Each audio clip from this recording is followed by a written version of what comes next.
The day before the apocalypse, I didn't stockpile food or build a shelter. Instead, I rushed to the antique market and spent my parents' entire inheritance. I bought a fake antique. Everyone thought I'd lost my mind. But only I knew this ancient coin could activate my family's heirloom. It would give me an upgradable pocket dimension. In my past life, I discovered it too late. My friend stole it, then betrayed me and got me killed. I just got reborn standing on the balcony, still haunted by those painful memories. 3 months from now, an SU-class solar flare will unleash a massive EMP, destroying all satellites and frying every electronic device. After the flare, the sun will go dormant. The world will plunge into temperatures averaging negative 50 degrees. All plants and animals will be frozen under blizzards and ice. I went back to my room, thought for a moment, then opened the safe. I pulled out an unremarkable bowl. The surface was rough and uneven. My father specifically put this broken bowl in his will. I thought it was strange at first, but after activating it, I gained a pocket space and realized how special it was. It's treasure. Bowl needs a specific item to activate. Remembering my past life, I found the coin at the South City Antique Market. Right now, I need to move fast. I grabbed a backpack, stuffed the treasure bowl inside, slung it over my shoulder, and headed out. Following my past life memories, plus GPS navigation, I drove to the South City Antique Street Market. Early morning, the market had over 100 stalls lining the street, bustling with people. It was packed. In my last life, I found it here with Li Yao. The key item to repair the treasure bowl, an ancient coin with unique markings. I knew it was somewhere in this market, but I couldn't pinpoint the exact location. I'd have to search stall by stall. Ancient coins were everywhere here. Almost every stall had some. After 2 hours of searching, I still hadn't found that special coin. I asked around and learned this market only sets up on weekend mornings, and the vendors change each time. That was definitely bad news. So I'd have to wait till next weekend? That'd kill my rebirth advantage. In an hour or two, these stalls would pack up. If I didn't find it, I'd have to try my luck next weekend. I calmed myself and kept checking the remaining stalls. Then, a familiar voice came from behind. I looked up slightly, and in my clear eyes, killing intent flashed. I'd never forget that voice. It was Li Yao, my friend from middle school through high school. We survived 8 years together in the apocalypse, but he betrayed me. Li Yao, what are you doing here? Li Yao, in his city enforcement uniform, walked over. I was gonna ask you the same thing. What? The straight A student's into antiques now. Li Yao eyed my expensive outfit with jealousy.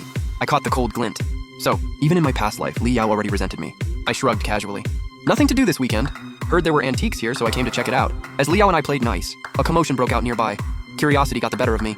I walked over to the front. A young guy in his mid-20s looked heated, waving an ancient coin around, practically spitting. You old scammer! I had it appraised yesterday. This is modern junk. And you charge me 100 grand? Not a penny less! Give me my money back right now! The vendor was an old man in rough cloth, hands shaking, looking miserable. This really is my family's treasure. It's been passed down from my great-great-grandfather. Young man, I didn't scam you. Treasure? Yeah, right. Refund it or not? If you don't, I'm calling the cops. The crowd around us looked entertained. Li Yao leaned over to me and whispered, Man, this happens every few months. Back in the day, this kid would have gotten beat down. There's a rule in the antique world. Once you buy something, even if it's fake, no refunds. You pay for the lesson. But when I saw the coin in his hand, my eyes widened. That was it, the coin to activate the treasure bowl. I took a deep breath and walked up to him. Can I take a look at that coin? I like collecting different currencies. I'll buy it from you. The moment I said that, people started whispering. Is this kid stupid? It's fake and he still wants it? The young guy, Chin Kai, heard I'd take it, and his eyes lit up. He immediately handed me the coin. It was one, with strange cryptic symbols.